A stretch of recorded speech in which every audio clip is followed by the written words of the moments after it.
Hello, ladies and gentlemen, crypto deep divers. Welcome back to Weekly Crypto. Today, I'm going to talk about the recent YouTube ban, and I think it's time to decentralize the internet back to the people from corporations' control. And I want to say thank you to all my supporter and crypto deep divers to support me during these crazy times. And not only me got affected, a lot of crypto YouTuber got affected as well. So before we get into that, make sure you subscribe to my channel so you don't miss out the upcoming airdrop or token swap. Also, you can follow me on Twitter as well as library.tv. So my library.tv just got synchronized with the YouTube. So I got all the files replicated to the library.tv because of potential censorship from YouTube.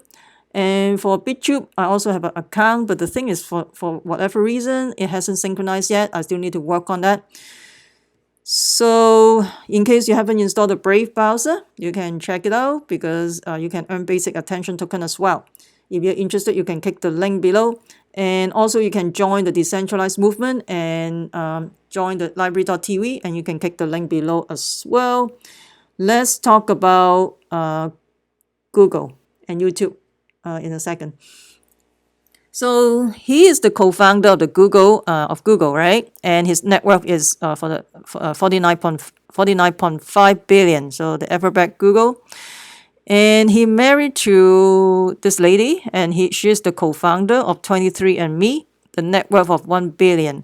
And of course, it's a DNA database. So people buy 23andMe from Amazon, and then they send their DNA to 23andMe and send the DNA for free to 23andMe, which is not a wise decision.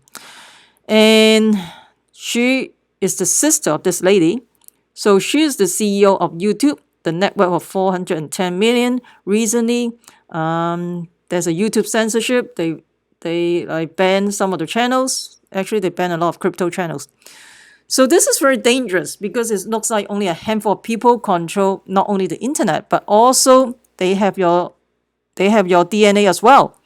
And not only they spy on you on the internet, and remember when you Google something, and subsequently when you Google another thing, whatever you Google previously, there's advertising on the right hand side or whatever, pop out the stuff that you previously Google. Basically, it's spy on you, right?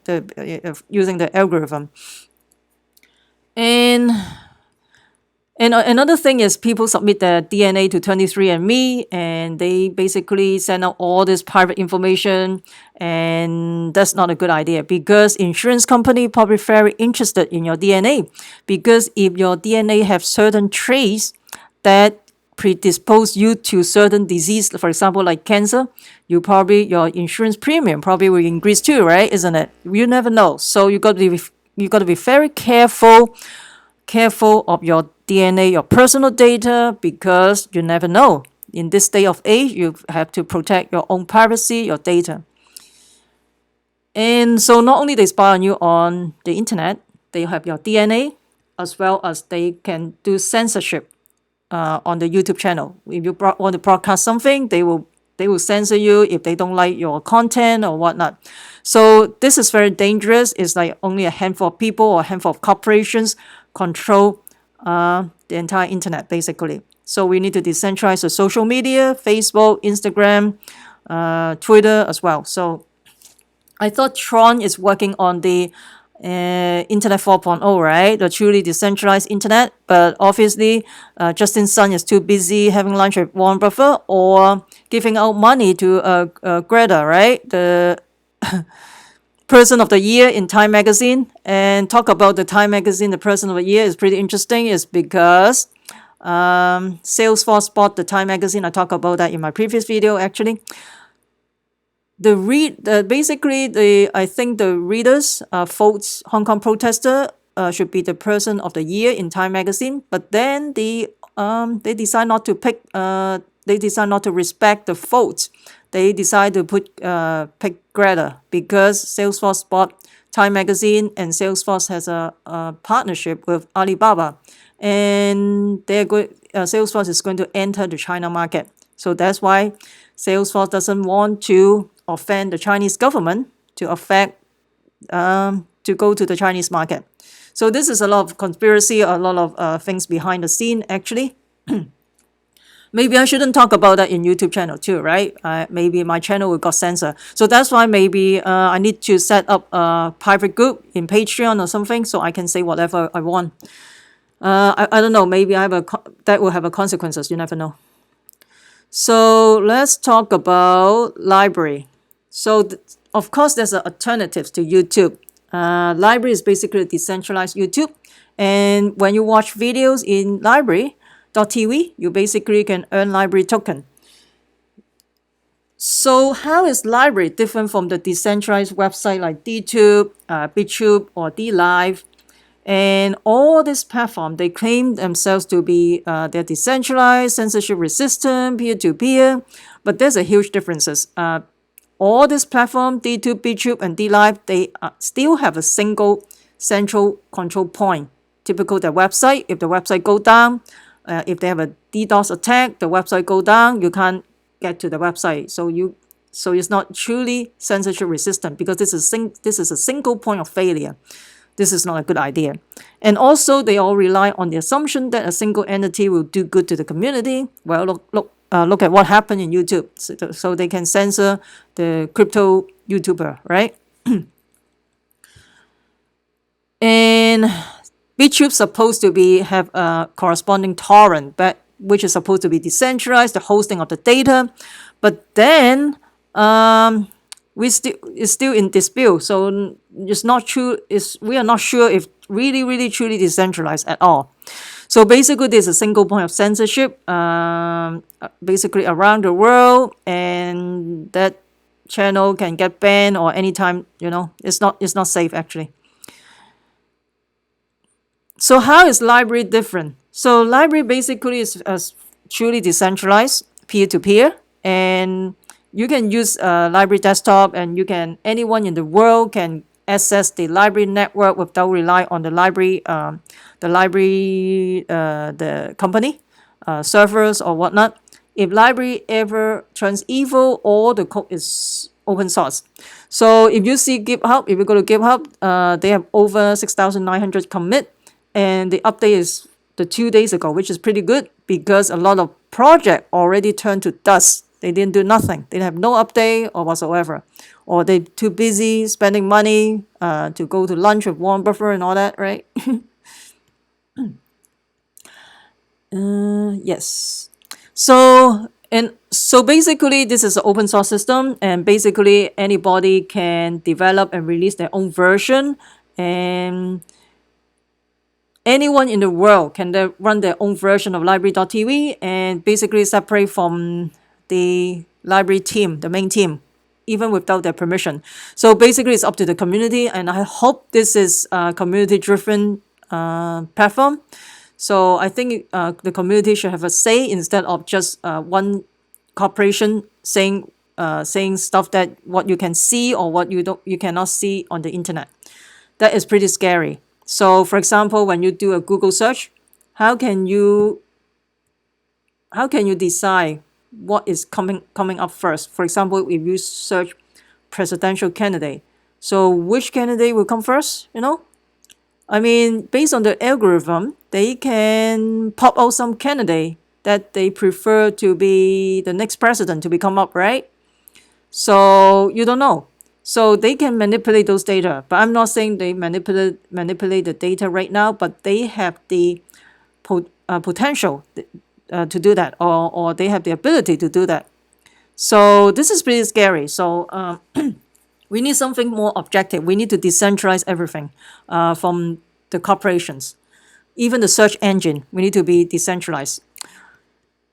And another option, you can use the DuckDuckGo, so nobody can spy on you, right? This has privacy, and from now on, I probably will use DuckDuckGo. I don't like people spy on me when I'm searching the internet.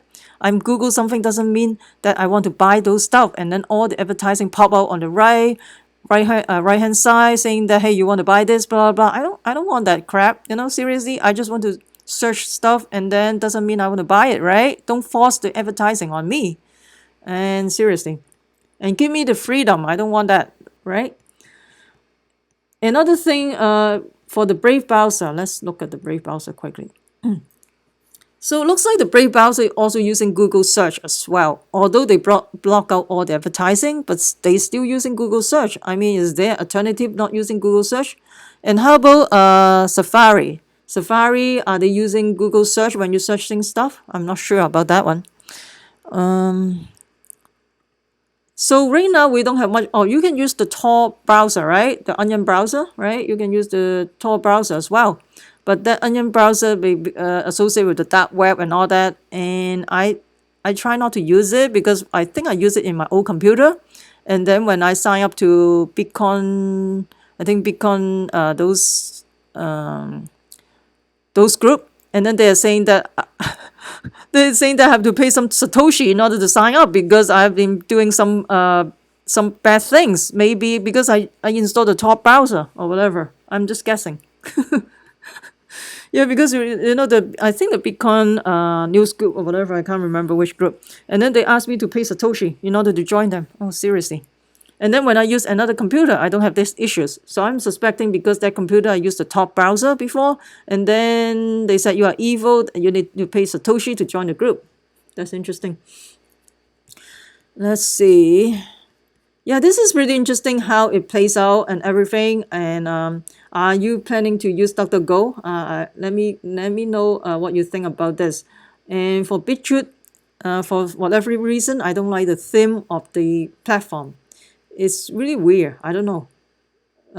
Yeah, I don't know. It's really weird. I think Alex Jones got banned from YouTube. He moved on to BitChute. But I think everybody should have their opinion and all that, right? But let me know what you think about BitChute versus library.tv. Let me know what you think about that. I would love to hear from you. Oh, another thing I want to talk about is this Indiegogo little Sophia. This is pretty creepy, actually.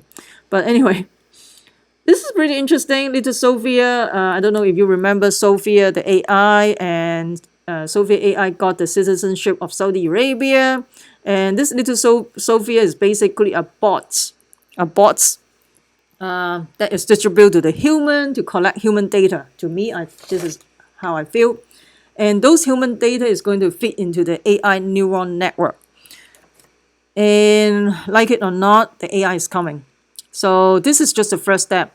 So I'm just debating whether I'm going to order one of this because I want to see how smart the AI. But on the other hand, I don't want to order it because they collect my data. They collect my data and then fit into the AI neural network to train the AI basically. So I'm still debating because if I buy it, then that means I'm supporting the AI because I'm training the AI, basically feeding the AI neural network. So I'm just debating. But I think it's not too bad. It's $149 for the little Sophia, and then $199 is buy one get one free. So let me know what you think about this little Sophia. And this little Sophia is also fit into the same Sophia network. They are on the same Sophia AI network, basically. So basically, right now, they're distributing these bots to collect human data, just like the Alexa in Amazon. Basically, they collect your human data, really. Yep. And that's why I don't buy that. But this one, I don't know why I want to buy that. But this is from Hanson Robotics. Probably you guys heard about that. Let me know what you think about this little Sophia. Are you going to get one little Sophia, or you're going to pass? Probably I will pass. I don't want to support the AI, seriously. So let me know what you think about all this corporations' dominance and control the internet. Let me know what you think about the recent YouTube ban. I know a lot of YouTubers already move on. They don't care about these things. They just, especially some of them, they didn't got banned. They just move on. They don't move on to another platform. I think it's a wake-up call, but a lot of people still don't realize that. I hope they realize that, but some YouTubers, they say, oh, just move on. But the thing is, this is very dangerous because they control the entire internet. So I just want to make sure everybody aware of it. This is a serious matter. Right now, we already past the 20th century, and yet we are still very centralized, unfortunately, and we are controlled by the corporations. So let me know what you think about this Google ban. And also, are you going to order the little Sophia or not? And what do you think about library.tv? And I would love to hear from you. If you found this video helpful, smash the like button, subscribe to my channel, also share with your friends. Make sure you subscribe so you don't miss out the upcoming airdrop or token swap. Of course, you can follow me on library.tv, Twitter, and bittreat.com as well. And make sure you comment below. That will help my ranking. Crypto deep divers. Remember, we the people take control of our money. Stay wise, stay safe, peace. I'm not a financial advisor. Investing in cryptocurrency or other commodity can have inherent risk. Please use your due diligence.